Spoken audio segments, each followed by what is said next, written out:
আসসালামু আলাইকুম। সবাইকে স্বাগত জানাচ্ছি আমি নাইম ফাথম মুবিন। শুরুতে সংবাদ শিরোনাম। বাংলাদেশের সর্বশেষ গুরুত্বপূর্ণ আপডেট সংবাদে আপনাকে স্বাগত। শুরুতেই সংবাদ শিরোনাম, পরে বিস্তারিত। প্রথমেই জানাবো আমাদের হাতে থাকা সর্বশেষ গুরুত্বপূর্ণ সবথেকে তাজা আপডেট সংবাদ। চ্যানেল 24 এর অনুসন্ধান প্রশ্নফাঁস কাণ্ডে এবার পিএসসির 2 কর্মকর্তা বরখাস্ত। চ্যানেল 24 এর অনুসন্ধানের পর এবার সরকারি কর্ম কমিশন পিএসসি এবং রেলওয়ে নিয়োগ পরীক্ষার প্রশ্নপত্র ফাঁসে জড়িত থাকার অভিযোগে পিএসসির প্রোগ্রামার কৌশিক দেবনাথ এবং ডেসপাস রাইডার শরীফুল ইসলাম ভুঁইয়াকে সাময়িক বরখাস্ত করেছে। এর আগে প্রশ্ন ফাঁসের অভিযোগে মাস্টারমাইন্ড আবেদ আলী এবং তার ছেলে সিয়াম সহ বেশ কয়েকজনের নাম উঠে এবং চ্যানেল 24 এর অনুসন্ধানে এরপরই তাদেরকে কারাগারে পাঠানো হয়েছিল। জানাবো জামাত এমপিকে মাইক্রোওভেন দিতে চাইলেন এমপি পার্থ। জামাত ইসলামের সংসদ সদস্য মিজানুর রহমানকে মাইক্রোওভেন দিতে চাইলেন বাংলাদেশ জাতীয় পার্টি বিজেপির সংসদ সদস্য আন্দালিব রহমান পার্থ। একই সঙ্গে প্রধানমন্ত্রীকে ওয়াশিং মেশিন এবং স্বরাষ্ট্রমন্ত্রীকে পর্দা দেওয়ার অনুরোধ জানিয়েছেন তিনি। এদিকে সিলেটে শাহজালাল এর মাজারে দানবক্স সিলগালা। সিলেট হজরত শাহজালাল এর মাজারের 3টি দানবক্স সিলগালা করেছে প্রশাসন। একই সময়ে মাজারে অর্থ ব্যবস্থাপনায় স্বচ্ছতা আনতে জেলা প্রশাসনের পক্ষ থেকে নিজস্ব দানবক্স স্থাপন করা হয়েছে। এরপর জানাবো রাত 1টার মধ্যে 14 অঞ্চলে ঝড়ো হাওয়া সহ বজ্রসহ বৃষ্টির আভাস। দেশের 14 অঞ্চলে ঘণ্টায় সর্বোচ্চ 60 কিলোমিটার বেগে অস্থায়ীভাবে দমকা বা ঝড়ো হাওয়া সহ বৃষ্টি বা বজ্রবৃষ্টি হতে পারে বলে জানিয়েছে আবহাওয়া অধিদপ্তর। আজ রাত 1টা পর্যন্ত দেশের অভ্যন্তরীণ নদীবন্দর সমূহের জন্য আবহাওয়ার পূর্বাভাসে এই তথ্য নিশ্চিত করা হয়েছে। এবং সর্বশেষ জানাবো জুলাই আহত যোদ্ধাদের কর্মসংস্থান এবং মাসিক ভাতার পরিকল্পনা আছে বললেন মুক্তিযুদ্ধমন্ত্রী। জুলাই গণঅভ্যুত্থানে আহত যোদ্ধাদের চিকিৎসা, পুনর্বাসন, কর্মসংস্থান ও মাসিক সম্মানী ভাতার বিষয়ে সরকারের দীর্ঘমেয়াদী পরিকল্পনা রয়েছে বলে জানিয়েছেন মুক্তিযুদ্ধ বিষয়ক মন্ত্রী আহমেদ আজম খান। আজ তিনি জাতীয় সংসদে এসব কথা নিশ্চিত করেছেন। প্রিয় দর্শক, এতক্ষণ শুনছিলেন সংবাদ শিরোনাম, এবারে বিস্তারিত। তবে তার আগে বন্ধুরা অনুরোধ থাকবে এই সংবাদটিতে একটি লাইক দিন। এই চ্যানেলে আপনি নতুন হয়ে থাকলে আমাদের সংবাদটি দেখতে দেখতে চ্যানেলটি সাবস্ক্রাইব করে রাখুন। কমেন্ট করে বন্ধুরা আপনার মূল্যবান মতামত জানিয়ে দিন আপনি বিশ্বের কোন দেশ থেকে বা বাংলাদেশের কোন স্থান থেকে আমাদের সংবাদটি দেখছেন এবং শুনছেন। আর বন্ধুরা সংবাদটি আপনার সোশ্যাল মিডিয়া ফেসবুকে শেয়ার করে বন্ধুদেরও দেখার সুযোগ করে দিন। আজকের এই সংবাদ সম্পর্কে আপনার মূল্যবান মতামত কমেন্ট বক্সে কমেন্ট করে জানিয়ে দিন আপনি বিশ্বের কোন দেশ থেকে বা বাংলাদেশের কোন জায়গা থেকে আমাদের সঙ্গে কানেক্টেড রয়েছেন। গাজা যুদ্ধে আপনি যদি নিরীহ ফিলিস্তিনিদের ভালোবেসে থাকেন, কমেন্টে ইয়েস লিখে পুরো বিশ্বকে আমাদের এই তাজা আপডেটটি দেখার সুযোগ করে দিন। এবারে বিস্তারিত। জামাত এমপিকে মাইক্রোওভেন দিতে চাইলেন পার্থ। জামাত ইসলামের সংসদ সদস্য মিজানুর রহমানকে মাইক্রোওভেন দিতে চাইলেন বাংলাদেশ জাতীয় পার্টি বিজেপির সংসদ সদস্য আন্দালিব রহমান পার্থ। প্রধানমন্ত্রীকে ওয়াশিং মেশিন এবং স্বরাষ্ট্রমন্ত্রীকে পর্দা দেওয়ার অনুরোধ করেন তিনি। তবে পার্থের এমন প্রস্তাবকে জামাতের এমপির জন্য অসম্মানজনক হতে পারে বলে মনে করেন স্পিকার হাফিজ উদ্দিন আহমেদ। তিনি বলেন, উনি জামাতের এমপি নিজের জন্য চাননি। যেসব সংসদ সদস্য সরকারি বাড়িতে বসবাস করেন তাদের জন্য চেয়েছেন। এ নিয়ে বাড়াবাড়ি করার কোনো দরকার নেই। বৃহস্পতিবার জাতীয় সংসদে পয়েন্ট অফ অর্ডারে এসব কথা বলেছেন পার্থ।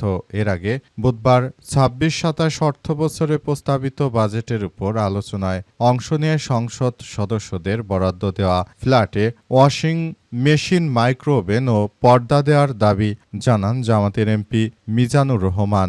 এ ঘটনার পরই আসলে তারা একটি বিষয় সামনে নিয়ে আসার চেষ্টা করছে। সেটি হচ্ছে যে জামাতের নেতারা নাকি তাদের কাছে ওয়াশিং মেশিন দাবি করেছে। আসলে বিষয়টি কতটুকু সত্য সেটি জামাত ইসলামের নেতৃত্ববৃন্দরাই ভালো বলতে পারবেন। আসলে বিষয়গুলো নিয়ে খুবই গুরুত্ব সহকারে কার্যক্রম চালানো হচ্ছে। চ্যানেল 24 এর অনুসন্ধান, এবারে প্রশ্নফাঁস কাণ্ডে পিএসসির 2 কর্মকর্তা বরখাস্ত। চ্যানেল 24 এর অনুসন্ধানের পর সরকারি কর্ম কমিশন বা পিএসসি এবং রেলের নিয়োগ পরীক্ষার প্রশ্নপত্রে ফাঁসে জড়িত থাকার অভিযোগে পিএসসির প্রোগ্রামার কৌশিক দেবনাথ ও ডেসপাস রাইডার শরীফুল ইসলাম ভূঁইয়াকে সাময়িক বরখাস্ত করা হয়েছে। পুলিশের অপরাধ তদন্ত বিভাগ সিআইডির অনুসন্ধানে পিএসসির প্রশ্ন ফাঁস চক্রের সঙ্গে তাদের নাম উঠে আসার পরেই পদক্ষেপ নেওয়া হয়েছে। এর আগে প্রশ্ন ফাঁসের অন্যতম মাস্টারমাইন্ড আবেদ আলী এবং তার ছেলে সিয়াম সহ বেশ কয়েকজনের নাম উঠে আসে চ্যানেল 24 এর অনুসন্ধানে, যাদের অনেকেই এখন কারাগারে রয়েছে।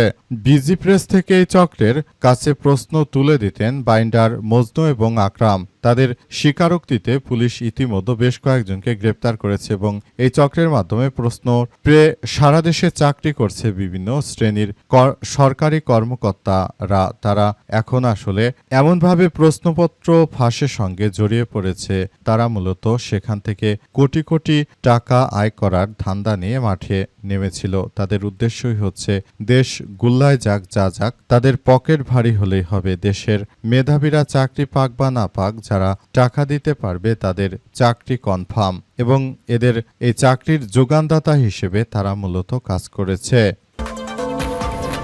সিলেট শাহজালাল মাজারে দান বক্স সিলগালা। সিলেটের হজরত শাহজালাল রাদিয়াল্লাহু তাআলার মাজারে 3টি দান বক্স সিলগালা করেছে প্রশাসন। একই সময়ে মাজারে অর্থ ব্যবস্থাপনা স্বচ্ছতা আনতে জেলা প্রশাসনের পক্ষ থেকে নিজস্ব দান বক্স স্থাপন করা হয়েছে। আজ জেলা ম্যাজিস্ট্রেটের সহযোগিতায় এটি করা হয়েছে। সিলেটের এই মাজার থেকে হাজার হাজার কোটি টাকা প্রতি বছর জনগণ দেয় এবং এই টাকা খাদেম নামের যারা রয়েছে তারা এই টাকাগুলো খেয়ে ফেলে। মূলত তাদের হাত থেকে বাঁচার জন্য এই পদ্ধতিগত সিস্টেমগুলো আসলে আবিষ্কার করা হয়েছে। বিষয়টি আরও নিশ্চিত করে জানানো হয়েছে যে যারা এগুলোর সঙ্গে সংশ্লিষ্ট, যারা এতদিন ধরে মাজারের টাকা মেরে খেয়েছে, তাদের শায়েস্তা করতেই মূলত এই ব্যবস্থা গ্রহণ করেছে জেলা প্রশাসক। এই ব্যাপারটি আসলে খুবই দুঃখজনক হিসেবে দাঁড়িয়েছে। আমরা বলতে গেলে যে এটি সবার জন্য যে ধরনের সমস্যা সৃষ্টি হয়েছে সেটি আসলে কার্যক্রমগুলোকে সেদিকে নিয়ে যাচ্ছে। আসলে এতদিন ধরে সঠিকভাবে তথ্যও তারা দিচ্ছিল না যে টাকাগুলো আসলে কার পকেটে যাচ্ছে, তাই জেলা প্রশাসক বাধ্য হয়ে এই ব্যবস্থা গ্রহণ করেছে।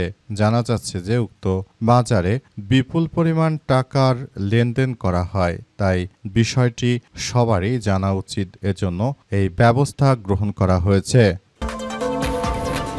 রাত 1টার মধ্যে 14 অঞ্চলে ঝড়ো হাওয়া ও বজ্রসহ বৃষ্টি হতে পারে। দেশের 14 অঞ্চলে ঘন্টায় সর্বোচ্চ 60 কিলোমিটার বেগে অস্থায়ীভাবে দমকা বা ঝড়ো হাওয়া, বৃষ্টি বা বজ্রসহ বৃষ্টি হতে পারে বলে জানিয়েছে আবহাওয়া অধিদপ্তর। আজ দিবাগত রাত 1টা পর্যন্ত দেশের অভ্যন্তরীণ নদীবন্দরগুলোর জন্য এই আবহাওয়ার পূর্বাভাস দেওয়া হয়েছে। এতে বলা হয়েছে পাবনা, ফরিদপুর, ঢাকা, ময়মনসিংহ, বরিশাল, পটুয়াখালী, নোয়াখালী, কুমিল্লা, চট্টগ্রাম, কক্সবাজার, সিলেট অঞ্চলসমূহের উপর দিয়ে 45 থেকে 60 কিলোমিটার বেগে দমকা থেকে ঝড়ো হাওয়া বয়ে যেতে পারে বলে জানানো হয়েছে। সব এলাকার নদীবন্দরগুলোকে সতর্ক সংকেত দেখাতে বলা হয়েছে। পাশাপাশি আরও বলা হয়েছে যে এসব এলাকায় যেসব নদীগুলো রয়েছে সেগুলোর উপর দিয়ে সব ঝড় বৃষ্টি বয়ে যেতে পারে, তাই এসব নদীগুলোর জন্য এই গুরুত্বপূর্ণ সতর্ক সংকেত দিতে বলা হয়েছে। এবং আরও বলা হচ্ছে যে এই প্রক্রিয়ার মধ্য দিয়ে মূলত সবাইকে খুব সুন্দরভাবে আসলে কার্যক্রম চালাতে হচ্ছে। সতর্কতার সহিত সবকিছু দেখভাল করতে বলা হচ্ছে। সারা দেশ জুড়ে এই অনাকাঙ্ক্ষিত ঝড় বৃষ্টির জন্য আবহাওয়া অধিদপ্তরের পক্ষ থেকে আগেই সতর্কবার্তাটি দেওয়া হয়েছে। যারা না মানবেন তারা ভুক্তভোগী হবেন এবং যারা মানবেন তারা সুফল পাবেন, এবং সবাইকে এই আবহাওয়ার পূর্বাভাসের বিষয়টি মানার জন্য আহ্বান জানানো হচ্ছে।